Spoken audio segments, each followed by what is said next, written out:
The restaurant falls silent around me as I stare at my fiancée, trying to process her words. Boring, convenient, regret. 12 hours earlier, I had saved a man's life with steady hands that now struggle to hold my water glass. Erica continues speaking, her voice casual as she destroys our 2-year relationship and planned future, all while admitting she still has feelings for her ex. The couple at the next table glances over, their eyes reflecting pity that burns worse than her betrayal.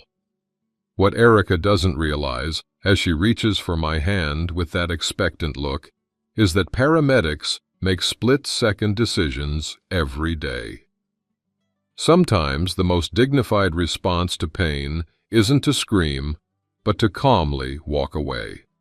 This is the story of how losing the wrong person led me to the right one, and why sometimes the most convenient choice is letting go. The cardiac monitor beeped steadily as we raced toward County General, the wail of the ambulance siren punctuating the tense silence inside. My partner, Dave, administered oxygen while I maintained pressure on the chest wound, the patient's life literally in my hands. BP's stabilizing, Dave noted, relief evident in his voice. Nice catch back there, Chandler, if you hadn't spotted that tension pneumothorax. I nodded, focus unwavering as we pulled into the ambulance bay. This was the job, seeing what others missed, making decisions under pressure, staying calm when everything around you screamed chaos. It was why I'd become a paramedic 7 years ago, and why, at 29, I couldn't imagine doing anything else. The ER team swarmed the gurney as we transferred our patient. Dr. Reynolds gave me a quick nod of approval as I delivered my report, her practiced hands already taking over. Another life saved, another shift nearly complete. I stepped back, the familiar wave of satisfaction washing over me, then checked my phone. A text from Erica glowed on the screen. Still on for dinner tonight. Don't forget we need to talk about the florist. Love you. I smiled, thumbs typing a quick reply. 2 more hours and I'd be home with the woman who'd soon be my wife. The woman who'd walked into my life 2 years ago, her classroom across the hall from where I was teaching a CPR course at the local high school. The woman whose dark eyes had caught mine as she struggled with the practice dummy, laughing at her own clumsiness in a way that made something in my chest shift. Hot date with the future Mrs. Morris? Dave asked, climbing back into the driver's seat. Just dinner at Giovanni's, I replied, settling into the passenger seat. Wedding planning stuff. Man, 1 month to go. Getting cold feet yet? I shook my head, certain in a way I'd never been about anything else. Not a chance. Our apartment greeted me with the familiar scent of Erica's vanilla candles and the less welcome sight of wedding magazines scattered across our coffee table. Erica sat cross-legged on the floor, hair piled messily on top of her head, red pen in hand as she marked pages. "Hey," she said, looking up briefly before returning to whatever held her attention. "How was your shift?" "Good. Saved a guy with a chest wound." I dropped my keys in the bowl by the door, a routine so ingrained I barely noticed doing it. "How was school?"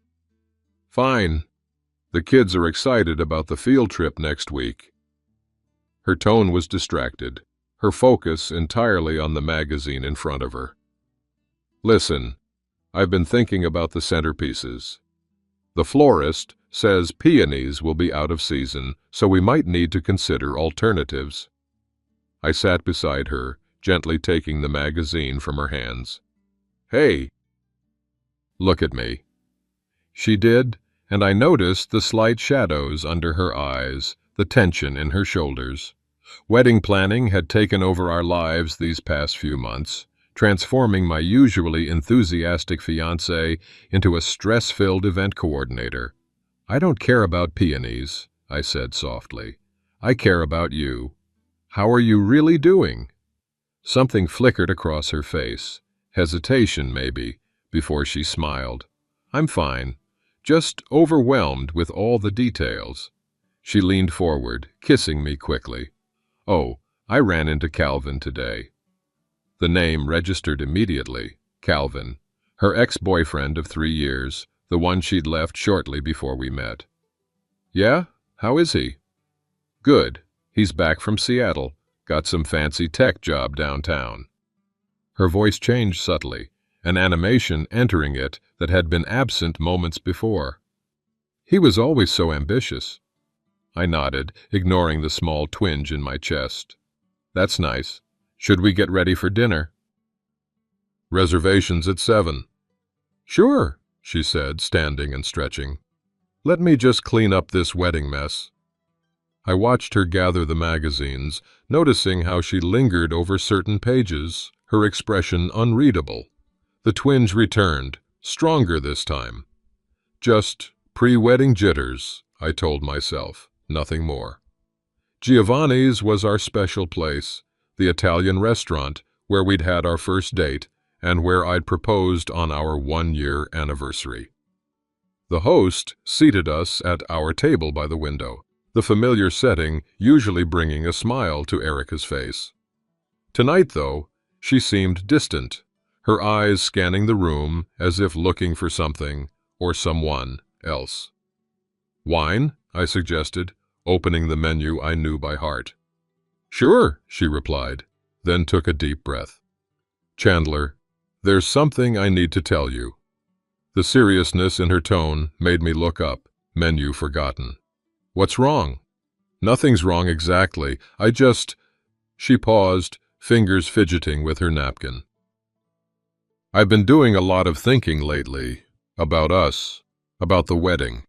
I set the menu down completely, that small twinge expanding into something colder. And I'm not sure if I'm making the right decision."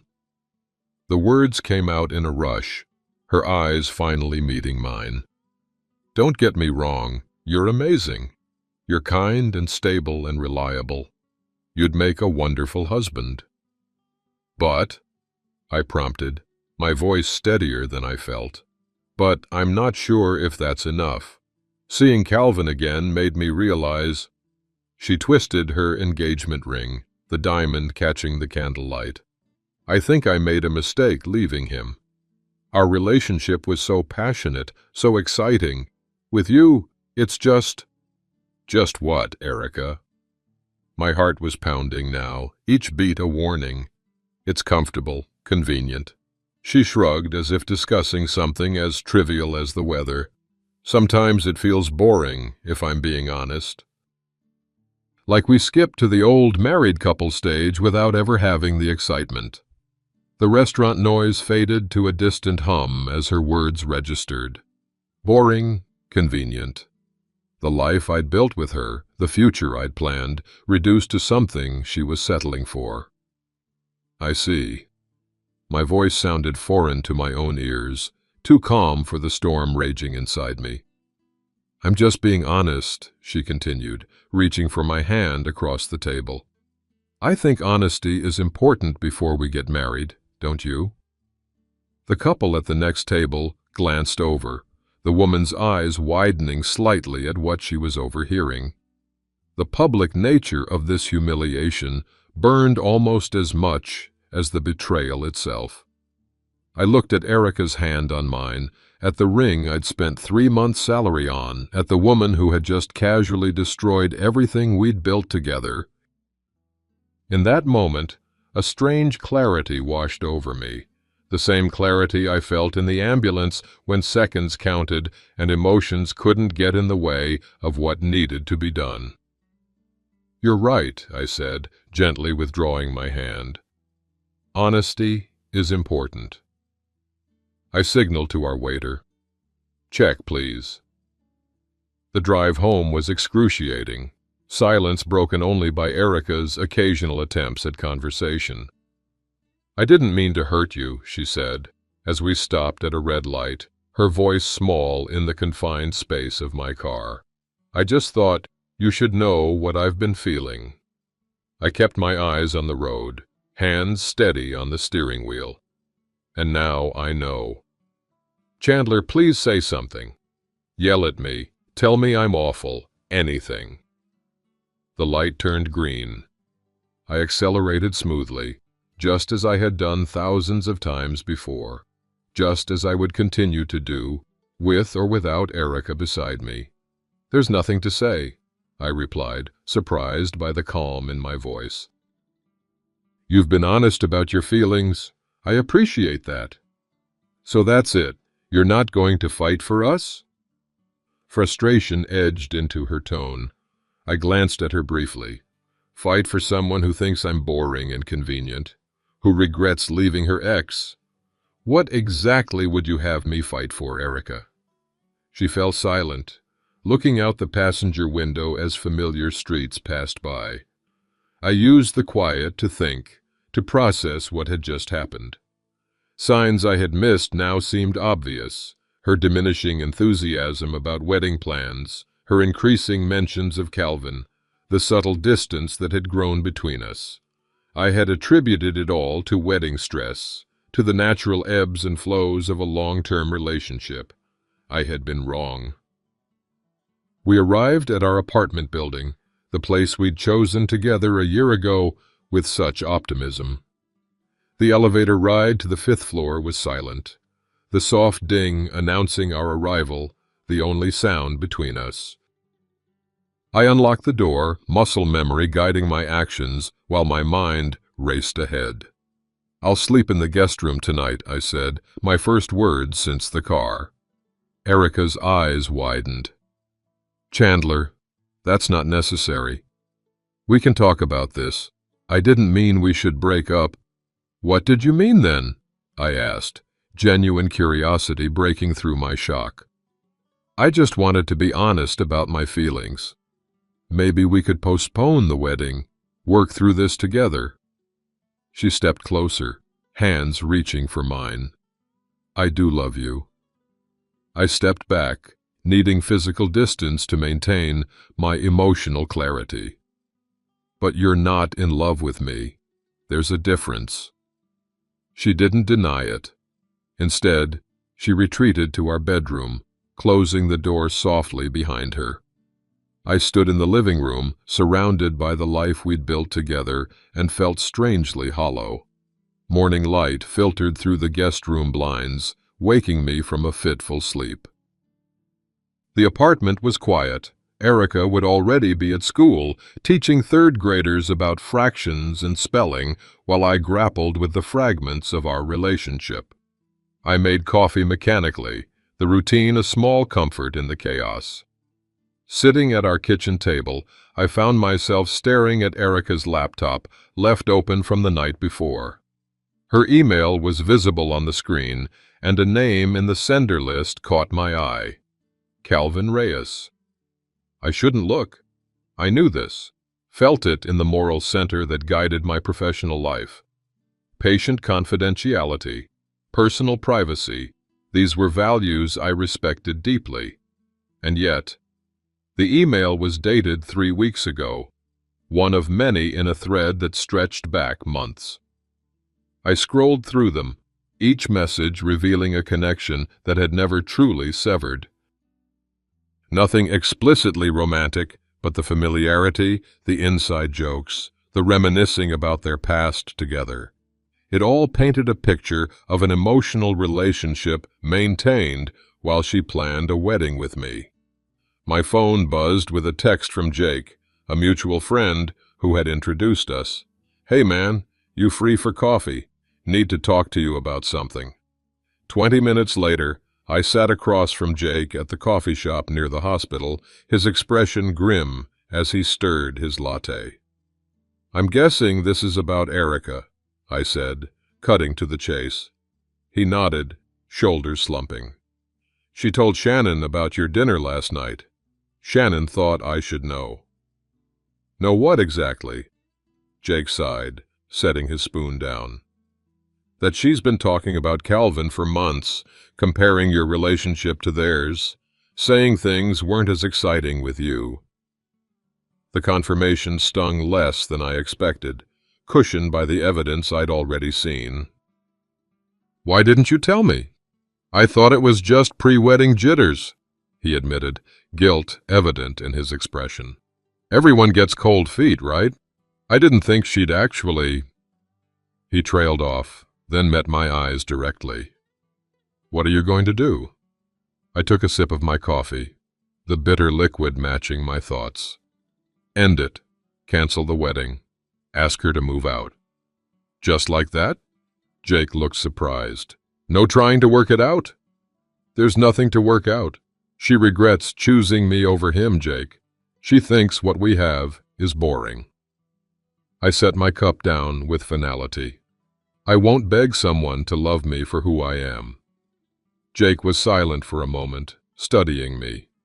"You know, for what it's worth, I've always admired how you handle crises.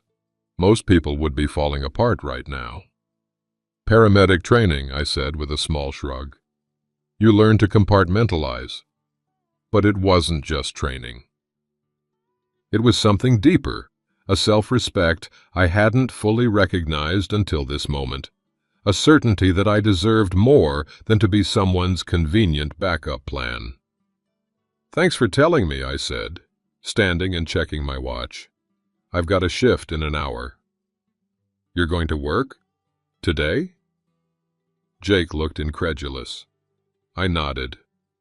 Life goes on. People still need help. And honestly, right now, I need to be anywhere but home. As I left the coffee shop, my phone buzzed again. Another text, this time from Erica. "Can we talk tonight? I'm sorry about yesterday. I think we can work through this." I didn't reply. There was nothing left to say. The emergency department was chaotic, a multi-car accident bringing in a wave of patients that required all hands on deck. I worked methodically, vitals and assessments flowing from my lips as I handed patients off to the trauma teams. The focused intensity was a relief, pushing all personal concerns aside as I did what I was trained to do: save lives. "Pressure's dropping," called a nurse as we worked on a middle-aged man with significant internal bleeding. "I need 2 units O-neg and an OR now," Dr. Reynolds ordered, her movements quick and precise. I stepped back as the trauma team took over, my part complete for now. In the brief lull, I caught sight of Veronica Chen, one of the ER nurses, efficiently prepping the next trauma bay. She glanced up, offering a quick professional nod before returning to her task. We'd worked together countless times over the years, a well-oiled team in crisis, but had rarely spoken outside of patient care. "Morris, we've got another coming in," called my supervisor. 2 minutes out. Back to work. Back to what made sense. Back to a world where my competence wasn't considered boring, but essential. By the end of my shift, exhaustion had settled deep in my bones, but the emotional numbness was worth it.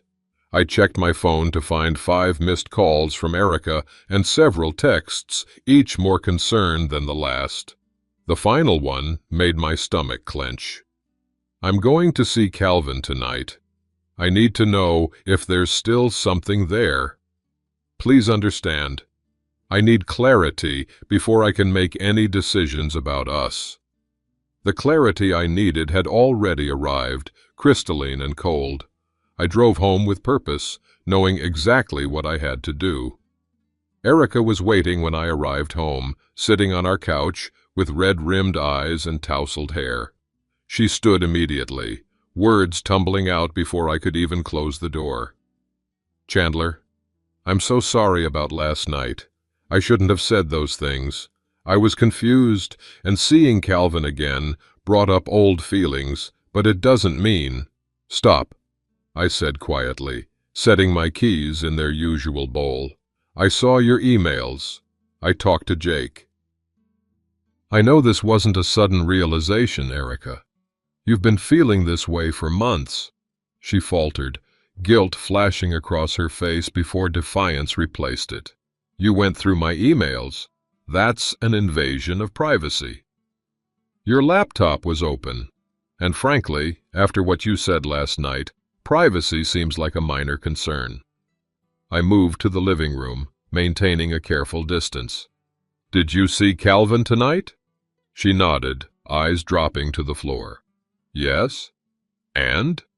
And nothing happened, she said quickly. We just talked. It was nice to catch up. That's not what I meant, I clarified. What did you decide? About your feelings for him versus your feelings for me? Erica sank back onto the couch, shoulders slumping. I don't know. It's complicated. Calvin and I have history, chemistry, but you and I have stability, a foundation. Stability, I repeated. Convenience. That's not what I meant. It's exactly what you meant. I sat in the armchair opposite her, maintaining eye contact. And I've made my decision. The engagement is over. The wedding is canceled. I'd like you to move out within 30 days. Her mouth opened in shock, words failing her momentarily. You can't be serious. We can work through this, Chandler. Couples have problems all the time. This isn't a problem, Erica. It's a fundamental mismatch. You want excitement, passion, things you don't feel with me. I want a partner who values what I offer, who doesn't see my reliability as something to settle for. I never said I was settling. You called our relationship boring and convenient while admitting you regret leaving your ex. My voice remained even, controlled. If that's not settling, I don't know what is. Tears welled in her eyes, but they didn't move me as they once would have. So, that's it. 2 years together, and you're just ending it without even trying to fix things? What exactly would you have me fix? My personality? The core of who I am? I shook my head. I can't make myself more exciting for you, Erica. And I shouldn't have to. She wiped at her tears, frustration evident in the gesture. This isn't like you. You're always so understanding, so willing to work through problems.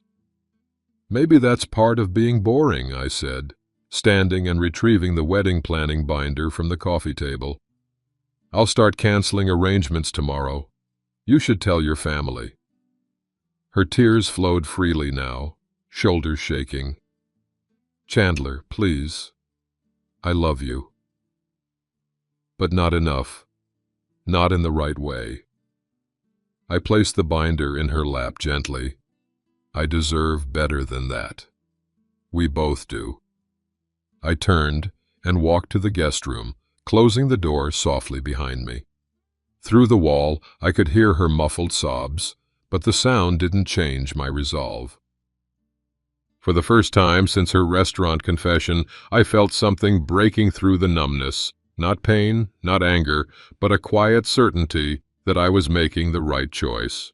Self-respect, I realized, sometimes looked like walking away. The next morning brought the practical aftermath of my decision. I sat at my desk, methodically working through my list. Venue, caterer, photographer, DJ. Each call followed the same script. Hello, this is Chandler Morris. I need to cancel my wedding reservation for June 12th. I'm sorry to hear that, sir. May I ask why? Personal reasons. What's your cancellation policy? Some were sympathetic, others strictly business. Deposits lost, partial refunds promised, apologies offered.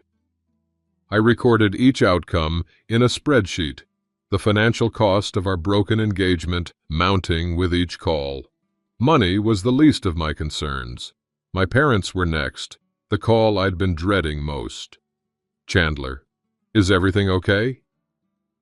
You never call during the day, my mother answered, concern immediate in her voice. Not really, Mom. Erica and I have ended our engagement. The wedding's off. Silence, then a soft exhale. Oh, honey, what happened?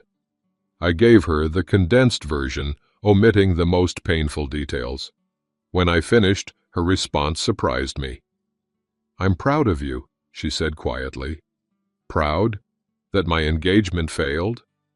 Proud that you know your worth, that you didn't compromise it, even when it would have been easier to try to fix things." Her voice grew stronger. "Your father and I raised you to respect yourself first. You can't love someone else properly if you don't." Unexpected tears pricked at my eyes, the first I'd allowed myself since that night at the restaurant. "Thanks, Mom. Do you need us to come down? Help you sort things out?" I considered the offer, touched by it, but shook my head even though she couldn't see. "No, I'm okay. I've got shifts at the hospital, and honestly, work is the best distraction right now." "All right, but we're here if you need us. And Chandler, you're not boring, you're solid. There's a difference." After hanging up, I sat quietly, letting her words sink in. Solid. It was a better word, one that acknowledged strength rather than dullness. I added it to the mental vocabulary I was building to redefine myself post-Erica. The apartment door opened and Erica entered, stopping short when she saw me at the desk. Her eyes were puffy, her professional teacher outfit slightly rumpled. "I called my parents," she said, dropping her bag by the door. "They're shocked." "I've been canceling vendors," I replied, gesturing to my spreadsheet. "We'll lose most of the deposits." She nodded, hovering awkwardly in her own home. "I'm sorry about that. The money, I mean." "It's just money." An uncomfortable silence stretched between us, filled with all the things we weren't saying. Finally, Erica spoke, her voice tentative. "I'm going to stay with Shannon for a few days. Give us both some space." She hesitated, then added, "And I'm going to call Calvin again. See where things stand with him." The statement was meant to hurt, perhaps to make me jealous enough to reconsider. Instead, it only confirmed my decision. "That's probably best," I said evenly. "Let me know when you want to come get more of your things." Her face fell at my calm response. "Don't you even care? Aren't you at least a little jealous that I'm seeing him?" I considered the question honestly. "I care that you're trying to use him to hurt me. It's beneath you, Erica." She flinched as if I'd slapped her. "That's not what I'm doing. Isn't it?" I closed my laptop, standing to face her directly. "You want a reaction? You want me fighting for you, proving I'm not as boring as you think?" But here's the truth. If you have to test someone's love like this, it isn't love worth having. Erica stared at me, something shifting in her expression, surprise perhaps, or the first real recognition of what she was losing. Without another word, she gathered a few items from our bedroom and left, the door closing with a decisive click behind her. In the sudden quiet of our apartment, I felt the first stirrings of something unexpected, relief. 3 weeks passed in a blur of work shifts, apartment reorganization, and adjusting to my new reality. Erica had returned twice for more of her belongings, each visit shorter and more businesslike than the last. Most of our mutual friends had reached out, their responses ranging from shocked disbelief to quiet support. Jake had become a regular presence, often stopping by with takeout and conversation that carefully avoided mention of Erica. The hospital had become my sanctuary, the one place where nothing had changed. Patients still needed care, traumas still arrived with wailing sirens, and my skills remained valuable and respected. I threw myself into my work with renewed focus, taking extra shifts when offered, and volunteering for the most challenging cases. "Morris, you're running yourself into the ground," Dr. Reynolds commented after a particularly grueling trauma case. "Third double shift this week." I shrugged, updating the patient chart in front of me. "I don't mind. Not much waiting for me at home these days." She studied me with the same assessing gaze she used on difficult diagnoses. Heard about your engagement. Sorry. Thanks. For what it's worth, this department couldn't function without people like you. Steady, reliable, unfazed by chaos. She closed the chart I'd been working on. Those aren't boring qualities. They're rare ones.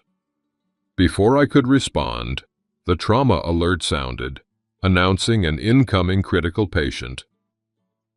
We moved automatically to our positions, the familiar choreography of emergency medicine taking over.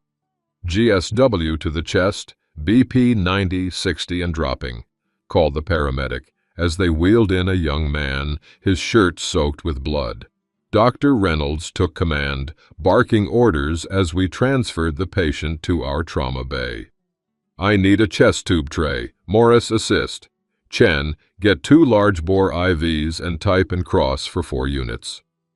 Veronica Chen moved efficiently on the other side of the gurney, her hands steady as she inserted the IV lines.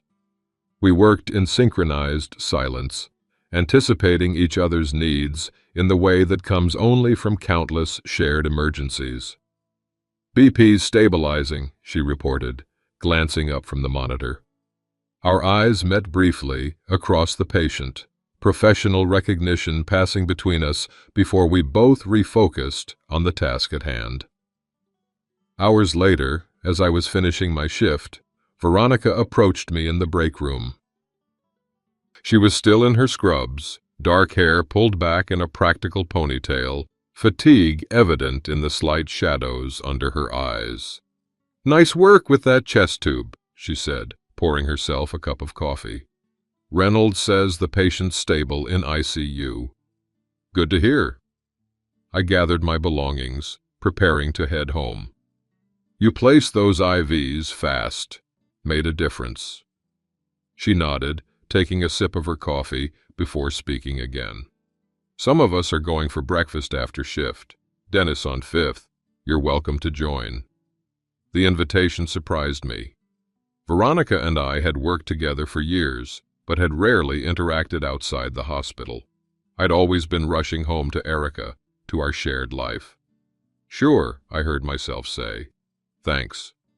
Breakfast with the trauma team was a revelation.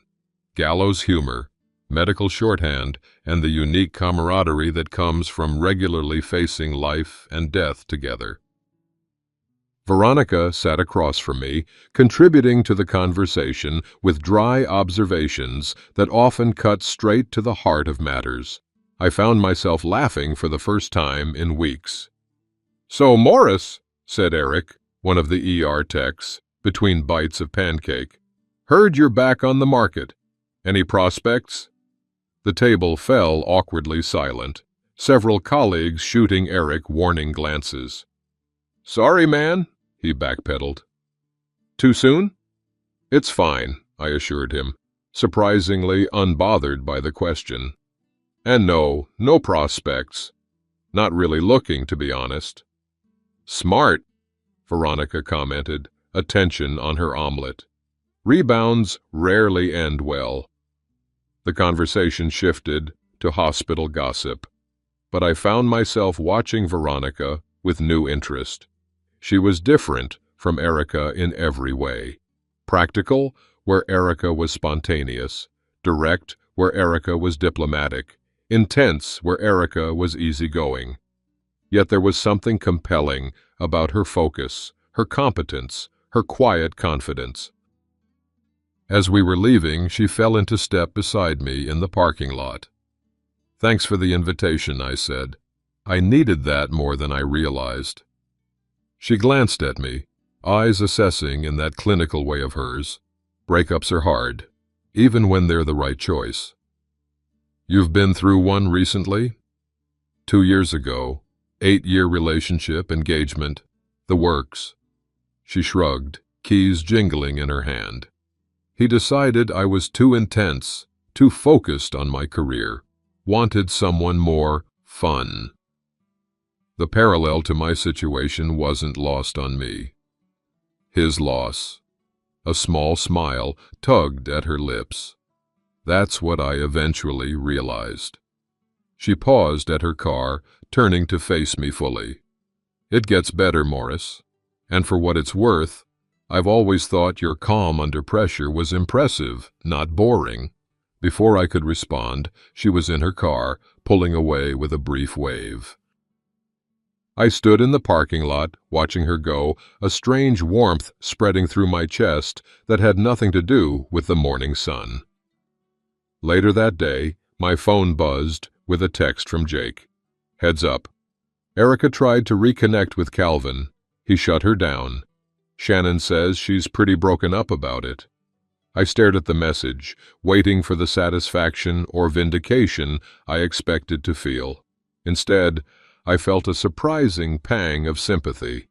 Erica had gambled everything on a fantasy and lost. I knew firsthand how that hurt.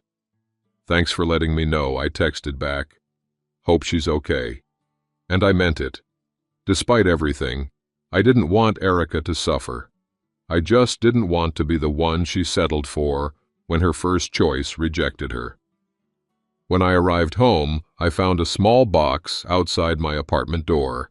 Inside were my grandmother's cufflinks, which I'd given Erica for safekeeping months ago, and a note in her familiar handwriting. Chandler, I thought you might want these back for future use. Calvin and I talked, and he made it clear he's not interested in rekindling things. I guess I've managed to lose both of you. I don't blame you for ending things. You deserved better than my confusion. I'm sorry for hurting you. You were never boring, just stable in a way I didn't appreciate until it was gone. Erica. I placed the cufflinks in my dresser drawer, folded the note, and put it away. Another chapter closing, another piece of our shared past returned to its rightful place. The apartment felt emptier without Erica's belongings, but also somehow lighter, as if the space was breathing easier without the weight of unspoken disappointments. My phone buzzed again, an unknown number this time. This is Veronica from the ER. Eric gave me your number. Some of us are grabbing drinks after shift tomorrow if you're interested. No pressure. I found myself smiling as I typed my reply. I'll be there. Thanks for thinking of me. That night, I slept more soundly than I had in weeks, dreamless and peaceful in the quiet of my reclaimed space. The apartment no longer felt like ours. It was unmistakably mine. I'd rearranged the furniture, replaced the floral throw pillows with solid navy ones, and hung my vintage paramedic prints that Erica had relegated to the guest room. The transformation wasn't just aesthetic. It was a reclaiming of space, a physical manifestation of my emotional separation. When Erica arrived for her final moving day, her reaction was immediate and visible. "Wow," she said, standing in the doorway, eyes scanning the changed living room. "It looks different." "That was the idea," I replied, stepping aside to let her enter. "Your remaining boxes are in the bedroom." I packed them carefully. She moved through the apartment like a visitor, tentative and unsure, in a space that had once been half hers. "You got rid of the bookshelf." "Donated it." "It was yours originally." "And the dining set?" "Sold it. I've ordered a new one." She turned to me, something like hurt in her eyes. "You're really erasing all traces of me, aren't you?" "Not erasing," I corrected gently. "Just moving forward. You should be doing the same." Erica sighed, sinking onto the couch. My couch now, a new sectional in charcoal gray. "That's easier said than done. I made a mess of everything, Chandler. Calvin doesn't want me. You don't want me. I'm starting over from scratch." I sat in the armchair opposite her, maintaining the physical boundary that had become so important these past weeks. "You'll be okay. You're resilient." "Could we—" She hesitated, then pushed forward. "Could we try again? I know I hurt you, and I know what I said was terrible, but we had something good before I messed it up. Maybe we could rebuild." The question didn't surprise me as much as my immediate, certain answer did. No, Erica, we can't. Just like that. No consideration at all? I have considered it every day since you told me our relationship was boring and convenient. I kept my tone gentle but firm. The truth is, you did me a favor that night. You made me realize I deserve someone who sees my stability as a strength, not a compromise. Tears welled in her eyes, but they didn't move me as they once would have. I see that now. I do. I was foolish to think what Calvin and I had was better just because it was more volatile, more exciting. It's not about Calvin, I said, realizing the truth as I spoke it. It's about us, about fundamental compatibility. You need someone who excites you, challenges you, keeps you guessing. I need someone who values consistency, who appreciates the quiet moments as much as the dramatic ones.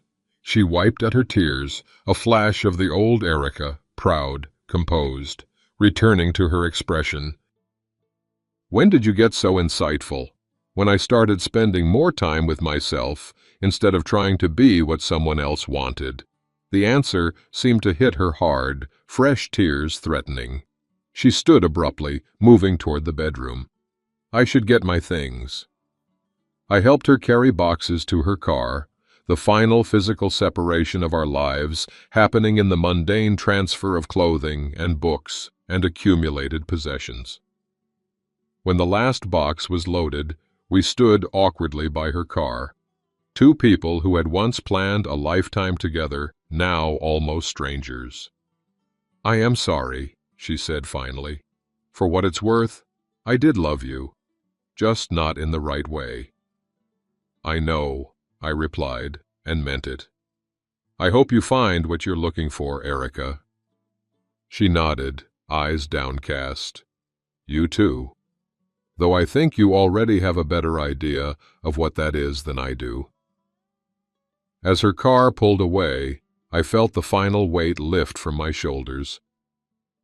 The apartment awaited me, my space, my sanctuary, my fresh start. I turned toward the building just as my phone vibrated in my pocket. Just finished my shift. Still on for drinks tonight. Veronica's text read, Absolutely, I replied. Erica just moved the last of her things out. Clean break? That's good. See you at 8. I smiled at the directness of her response. No platitudes, no excessive sympathy, just acknowledgement and moving forward. It was refreshing. The bar was crowded with hospital staff, the Friday night ritual of unwinding after saving lives and losing some. I spotted Veronica at a high-top table, nursing what looked like a whiskey neat, her dark hair loose around her shoulders for once. She looked different outside of scrubs, more approachable, though no less intense. Morris, she greeted me with a slight nod as I slid onto the stool opposite her. You made it. Chandler, I corrected. If we're going to socialize, you should probably use my first name. A hint of a smile curved her lips. Veronica, then, not Ronnie, not V, not any other diminutive, just Veronica. Noted, I said, signaling the bartender. Scotch, single malt, neat. Good choice, she commented, taking a sip of her own drink. So, empty apartment. How does it feel? Surprisingly okay, I admitted. Better than I expected. She studied me with that clinical gaze I was coming to recognize, assessing, evaluating, cataloging. You don't seem like someone who just ended a 2-year engagement. Most people would be a mess. I did my messy part internally, I said with a shrug. Paramedic training. Bullshit, she replied, not unkindly. I've seen plenty of medical professionals fall apart in their personal lives. It's not the training. It's you. The observation caught me off guard. What do you mean? You have boundaries. Self-respect. You don't tolerate being undervalued. She raised her glass slightly. It's admirable. The compliment warmed me more than the first sip of scotch. Thanks. It's relatively new, actually.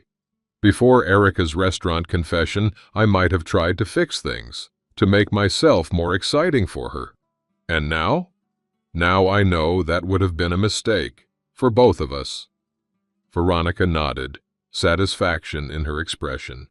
Good, because you're not boring, Chandler. You're steady. There's a difference. My mother's words echoed in Veronica's statement, the reinforcement settling something inside me. So I've been told. The conversation flowed easily after that, moving from work stories to childhood memories to favorite books and films. Veronica was direct, but not harsh, intense, but not overwhelming. Her focus when she listened making me feel truly seen in a way I hadn't experienced before. Your turn, she said, after sharing a story about her first disastrous ER shift. Most challenging call as a paramedic? I considered the question, sifting through years of emergencies. 6-year-old girl, cardiac arrest at a swimming pool. Her father was a doctor, kept trying to take over the resuscitation. I had to physically move him aside while my partner continued CPR. That's tough, Veronica said, genuine understanding in her eyes. Did she make it? Yes. Neurologically intact, full recovery. I smiled at the memory of the follow-up visit months later. The little girl shy but smiling. Days like that make all the difficult ones worthwhile. I know exactly what you mean. Her expression softened momentarily, revealing the compassion that drove her seemingly tough exterior. It's why we do what we do, isn't it? Those moments when it all works out. Exactly. Our eyes held across the table, a moment of perfect understanding passing between us. For the first time since Erica's confession, I felt a flutter of something new, not just attraction, but recognition. Here was someone who valued what I valued, who saw strength in the very qualities Erica had dismissed. The moment was broken by Veronica's phone buzzing. She glanced at it with a grimace. They're short-staffed tomorrow, asking if I can come in early. Let me guess, you said yes. She smiled, the expression transforming her serious face. Of course, you would have too. Guilty as charged. As we parted ways in the parking lot, Veronica hesitated, then spoke with her characteristic directness. I enjoyed this, Chandler. We should do it again sometime. Just the two of us, maybe. The invitation was clear, her intention transparent. No games, no hidden agendas, just honest interest. I'd like that, I replied, matching her directness. She nodded once, seemingly satisfied, then turned toward her car. Good. I'll text you. I watched her drive away, a different kind of anticipation settling in my chest. Not the nervous excitement of new romance, but the quiet satisfaction of potential connection with someone who saw me clearly and liked what she saw. 3 days later, Erica texted me unexpectedly. Found some of your mail mixed in with my things. Can I drop it by? I hesitated, then replied, I won't be home. You can leave it with the building manager. Her response came quickly. I'd rather give it to you personally. Could we get coffee, just to talk, as friends? The old Chandler would have agreed, would have prioritized her comfort over my boundaries. The new Chandler typed, I don't think that's a good idea. We're not ready for friendship yet, Erica. Maybe someday, but not now. Please, Chandler. I'm struggling with all this. I could use a friendly face. The appeal to my caregiving nature was so familiar it almost worked. Almost. I'm sorry you're having a hard time. I truly am, but I can't be your support system anymore. That's a boundary I need to maintain. The typing indicator appeared and disappeared several times before her final message came through. I understand. I'll leave the mail with Miguel. Take care of yourself." I set the phone down, a sense of quiet pride replacing the guilt I might once have felt. Setting boundaries wasn't cruel. It was necessary for both of us. Erica needed to build her own support system, and I needed to protect the new life I was creating. That evening, as I was preparing dinner, another change, cooking for myself rather than waiting for Erica's more adventurous meals, my phone buzzed with a text from Veronica. "Dinner tomorrow. I know a great Thai place. Simple, direct, no games." I found myself smiling as I replied, "Sounds perfect. Time and place, new boundaries, new possibilities, new connections." The future stretched before me, unwritten but full of potential. 3 months passed with surprising speed, each day building a new normal that felt increasingly right. Veronica and I had settled into a comfortable rhythm, seeing each other 2 or 3 times a week between our demanding hospital schedules.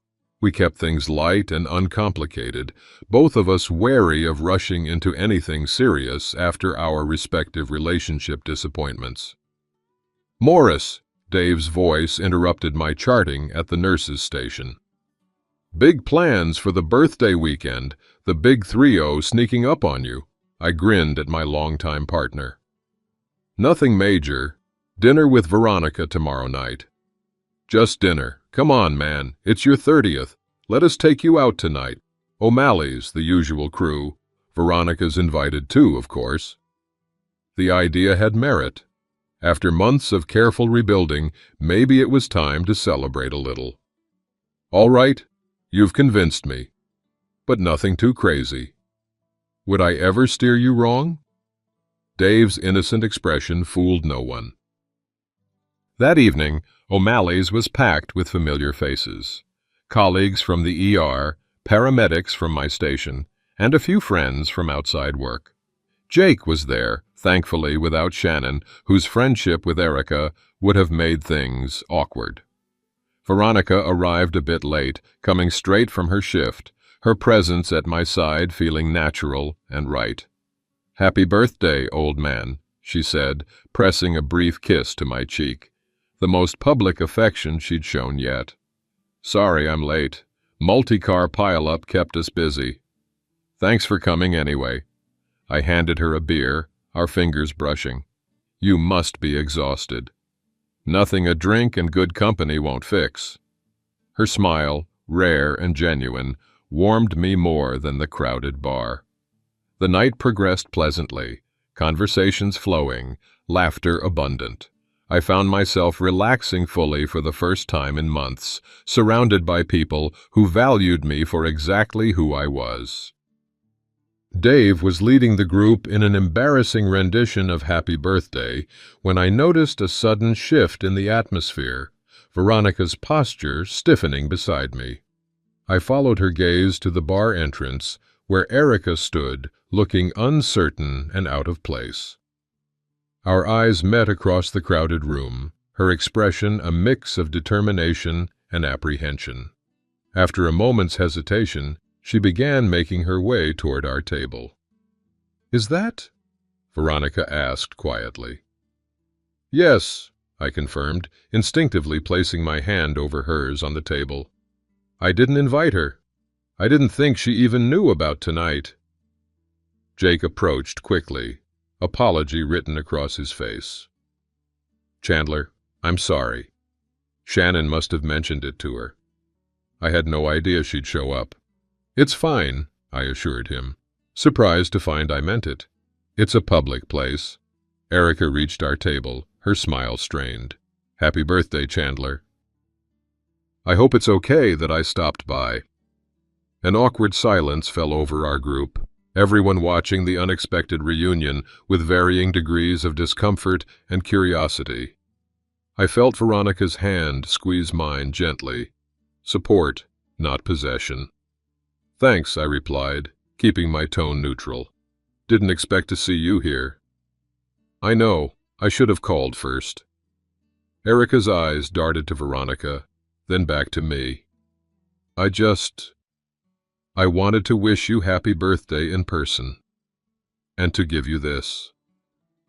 She held out a small wrapped package. "It's nothing major, just something I saw that reminded me of you."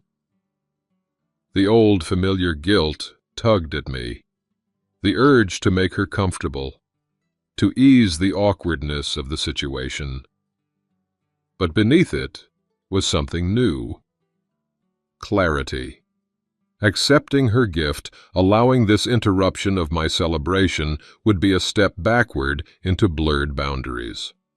"I appreciate the thought, Erica, but I can't accept it."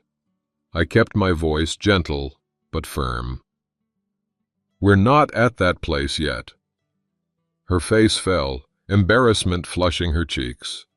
"Right. Of course, I shouldn't have." She trailed off, her eyes finding Veronica again, recognition dawning. "You're the ER nurse. I've seen you at the hospital functions." Veronica nodded once, professional courtesy in her expression. "Yes, I'm Veronica." "I see." Erica's gaze returned to me, a new understanding in her eyes. "You've moved on." "I have," I confirmed, neither apologetic nor triumphant, simply truthful. The moment stretched, tense and laden with unspoken words. Finally, Dave broke the silence, his natural cheerfulness diffusing the awkwardness. "More drinks. Birthday boy can't have an empty glass on his special day." Erica took the opportunity to step back. "I should go. I didn't mean to interrupt." Her eyes met mine one last time. "Take care, Chandler. I mean that." "You too, Erica." As she walked away, disappearing into the crowd, I felt Veronica's questioning gaze. "You okay?" I considered the question honestly, searching for any lingering pain or regret. Finding none, I smiled at her. "Actually, yes. Better than okay." The party resumed its momentum, the brief interruption fading as quickly as it had occurred. Later, as Veronica and I shared a taxi home, she broke our comfortable silence with characteristic directness. "You handled that well," she observed. "No drama, no lingering looks, no what-ifs in your eyes." "There aren't any what-ifs left," I replied truthfully. "That chapter's closed." She studied me in the dim light of the passing street lamps, her expression thoughtful. "You know what I first noticed about you years ago? How completely present you are in every moment. When you're working on a patient, nothing else exists. When you're listening to someone, you're really listening, not just waiting for your turn to speak." The observation surprised me. I never thought about it that way. "It's rare," she continued. "Most people are always partially somewhere else, worrying about the past, anxious about the future. But you're where you are, fully engaged in what you're doing." She smiled, a private expression I was coming to treasure. "It's not boring. It's extraordinary." I reached for her hand, our fingers intertwining with easy familiarity. "Speaking of being present, would you like to come up? Stay over?" She raised an eyebrow, the smallest smile playing at the corner of her mouth. "I thought you'd never ask." From the sidewalk outside O'Malley's, Erica watched through the window as the party continued without her. Her eyes found Chandler easily, laughing at something the nurse had said, his arm casually draped over the back of her chair. He looked happy, completely, genuinely happy, in a way she'd never seen when they were together. The realization stung more than she expected. It wasn't just that he'd moved on. It was that he seemed more himself, more alive, with someone who appreciated precisely what she had taken for granted. The steadiness she'd deemed boring now looked like strength. The reliability she'd found convenient now seemed invaluable. As she watched him lean close to hear something Veronica said, their easy intimacy apparent even from a distance, Erica finally understood what she had lost. Not just a fiancé, but a partner who had valued her completely, flaws and all. Someone she had discarded in pursuit of an excitement that had proved as fleeting as it was ultimately unsatisfying. With one last look at the man she had once planned to marry, Erica turned and walked away, the small gift still clutched in her hand, a tangible reminder of what convenience truly meant and what it didn't. 1 year later, the trail wound gently upward through pine-scented forest, morning sunlight filtering through the canopy in dappled patterns. Veronica hiked slightly ahead, her determined stride setting a brisk pace that I matched easily. We had discovered a shared love of wilderness trails early in our relationship, the quiet communion with nature and each other becoming our weekend ritual when schedules allowed. "Almost there," she called back, consulting the trail map. "The lookout should be just around this bend." I followed, admiring her confident movement through the terrain, so similar to her efficient navigation of chaotic trauma rooms. In the year we'd been together, I'd come to appreciate the many facets of Veronica Chen, her fierce intelligence, her dry humor, her unexpected tenderness, and yes, her intensity that some mistook for harshness, but I recognized as passionate commitment. The trail opened suddenly onto a rocky outcropping, the valley spreading below us in breathtaking panorama. Veronica stopped, waiting for me to join her at the edge. "Worth the climb?" she asked, though she already knew the answer. "Absolutely." I set down my backpack, retrieving the water bottle and offering it to her first. Perfect spot for lunch. We settled on a flat rock, shoulders touching as we unpacked the sandwiches we'd prepared that morning in my kitchen. Our kitchen now, since Veronica had moved in 3 months ago. The transition had been remarkably smooth, her minimalist tendencies complementing my ordered habits, our shared medical background, creating an understanding that didn't require explanation when one of us came home shaken after a difficult shift. "I've been thinking," Veronica said, after a comfortable silence, her eyes on the valley below. "Dangerous pastime," I teased, earning a light shoulder bump in response. "I'm serious." She turned to face me fully, her expression uncharacteristically vulnerable. "This past year has been the best of my life. And I've realized something important." "What's that?" "Convenience isn't a bad word." She reached for my hand, her fingers intertwining with mine.